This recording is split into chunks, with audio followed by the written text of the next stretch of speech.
Assalamualaikum warahmatullahi wabarakatuh. Perkenalkan, nama saya Antos Alafia Ansori dari kelasan R3.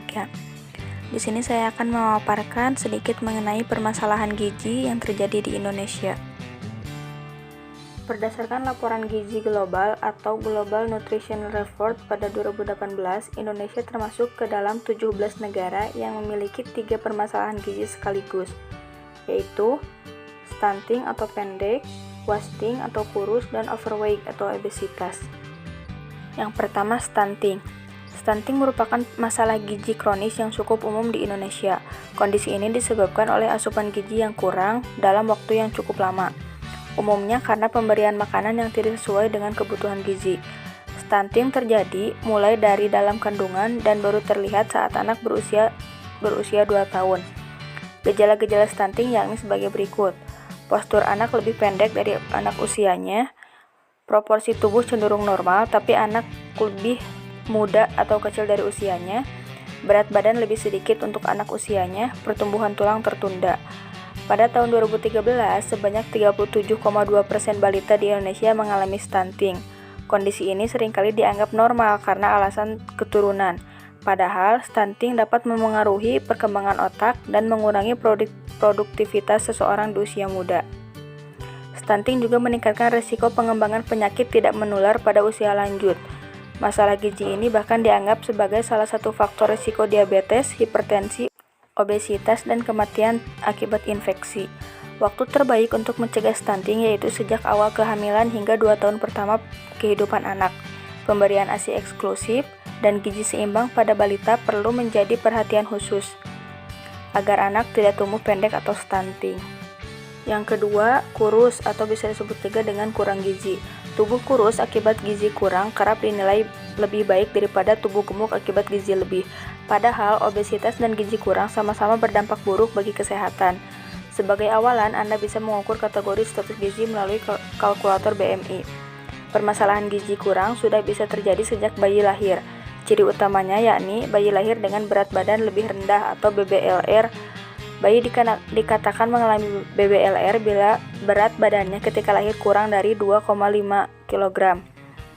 Bayi yang lahir dengan BBLR umumnya memiliki kondisi kesehatan yang kurang baik.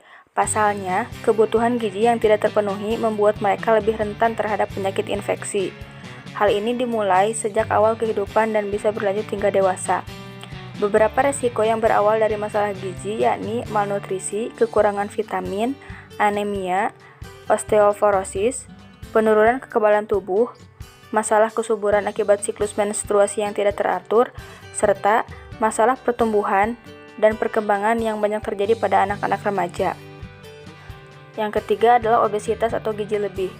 Obesitas termasuk dalam pemasalah gizi yang mengancam kesehatan masyarakat. Kondisi ini terjadi saat terdapat kelebihan lemak yang serius pada tubuh sehingga menimbulkan berbagai gangguan kesehatan. Penyebab gizi lebih yang paling mendasar yaitu ketidakseimbangan energi dan kalori yang dikonsumsi dengan jumlah yang dikeluarkan. Jika kalori yang masuk lebih banyak dibandingkan yang keluar, kalori ekstra tersebut dapat berubah menjadi lemak. Bila sejak kecil anak sudah mengalami obesitas, maka akan lebih rentan mengidap penyakit tidak menular ketika dewasa. Masalah gizi ini berkaitan erat dengan diabetes tipe 2, penyakit stroke, dan penyakit jantung. Untuk menjaga berat badan tetap ideal, Anda perlu mengubah pola hidup menjadi lebih sehat. Caranya dengan membatasi konsumsi makanan yang tinggi lemak dan berolahraga. Selanjutnya adalah masalah gizi yang sudah umum di Indonesia. Yang pertama, kurang vitamin A atau KVA. Kurangnya vitamin A termasuk masalah gizi di Indonesia yang umum dialami oleh anak-anak dan ibu hamil. Meskipun masalah ini sudah dapat dikendalikan, kekurangan vitamin A dapat berakibat fatal bila tidak segera ditangani. Pada anak-anak, kondisi ini bisa menyebabkan masalah penglihatan hingga kebutaan. Resiko penyakit diare dan campak juga meningkat. Sementara pada ibu hamil, efeknya yakni peningkatan resiko kebutaan hingga kematian saat persalinan. Namun, Indonesia kini mampu mencegah masalah gizi ini dengan pemberian kapsul vitamin A di puskesmas. Pemberian kapsul dilakukan 2 kali dalam setahun, tepatnya pada bulan Februari dan Agustus sejak anak berumur 6 bulan. Kapsul merah, dosis 100.000 IU atau International Unit, diberikan untuk bayi umur 6-11 bulan, dan kapsul biru dengan dosis 200.000 IU untuk anak usia 12 hingga 59 bulan. Yang kedua, GAKI. Tubuh membutuhkan yodium untuk menghasilkan hormon tiroid. Hormon ini mengatur proses metabolisme dan sejumlah fungsi penting lainnya, termasuk pertumbuhan, penurunan atau pertambahan berat badan dan denyut jantung. GAKI bukanlah satu-satunya penyebab penurunan kadar tiroid di dalam tubuh. Meski begitu, kekurangan yodium diketahui dapat menyebabkan pembesaran kelenjar tiroid secara tidak normal. Kondisi ini dikenal sebagai penyakit gondok. Guna menanggulangi masalah gizi ini, pemerintah telah mewajibkan penambahan yodium sekurangnya 30 ppm ke dalam semua produk garam yang beredar. Jadi, pastikan Anda sudah menggunakan garam beriodium untuk menjaga kesehatan tubuh. Selanjutnya, anemia. Anemia merupakan kondisi tidak memiliki cukup sel darah merah yang sehat untuk membawa oksigen. Masalah kesehatan ini paling banyak ditemukan pada ibu hamil dengan gejala berupa rasa lelah, pucat, detak jantung tidak teratur, dan pusing. Menurut data riset kesehatan dasar tahun 2013, lebih dari 37% ibu hamil mengalami anemia. Studi menunjukkan bahwa ibu hamil yang anemia memiliki risiko meninggal dalam proses persalinan hingga 3,6 kali lebih besar akibat pendarahan dan atau sepsis. Untuk mencegah anemia, ibu hamil dianjurkan untuk meminum paling sedikit 90 pil zat besi selama kehamilan. Zat besi yang dimaksud yaitu semua jenis zat besi selama masa hamil, termasuk yang dijual bebas dan multivitamin yang mengandung zat besi. Anemia juga bisa terjadi kepada anak-anak. Tanda dan gejala anemia pada anak adalah pada umumnya mengarah pada kekurangan oksigen dalam tubuh penderita atau yang dikenal dengan sebutan hipoksida.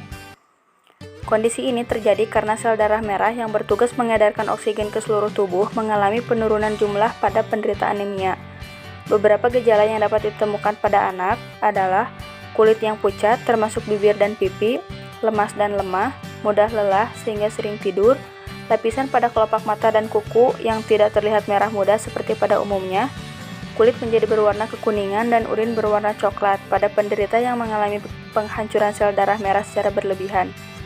Apabila anak kita mengalami anemia yang dapat dikategorikan cukup parah, terdapat beberapa tanda atau gejala tambahan yang dapat terlihat, yaitu napas menjadi pendek-pendek, sakit kepala, pembengkakan pada tangan dan kaki, detak jantung menjadi lebih cepat, pusing, pingsan, pembengkakan atau rasa sakit pada lidah, menjadi lekas marah. Yang terakhir, restless leg syndrome. Demikian pemaparan mengenai permasalahan gizi yang ada di Indonesia. Terima kasih. Assalamualaikum warahmatullahi wabarakatuh.